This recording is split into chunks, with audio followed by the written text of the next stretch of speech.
So, ito yung sa pinag-applyan natin kanina.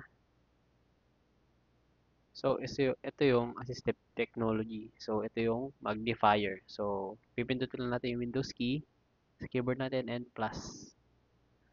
So, ayun, si magnifier. So, for example, gusto nating ipabasa to. So, read from here. Just click Control plus Alt plus left mouse click. So, ayun. Or pwede rin naman nating pindutin ito. So, ito for example, job description.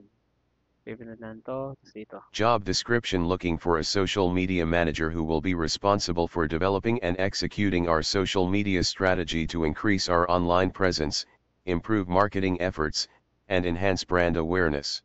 Preferred educational attainment: bachelor's So, degree. ayun.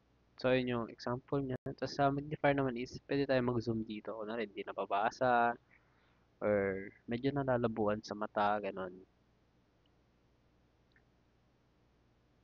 Ayun ang pan ni magnifier. So, pag ibabalik natin, ito lang, pindutin lang to. Or press Control plus Alt plus minus to change the magnification to 100%. So, ayun. Kung ano naman natin gamitin is pwede natin siyang i-close na. So, ayun.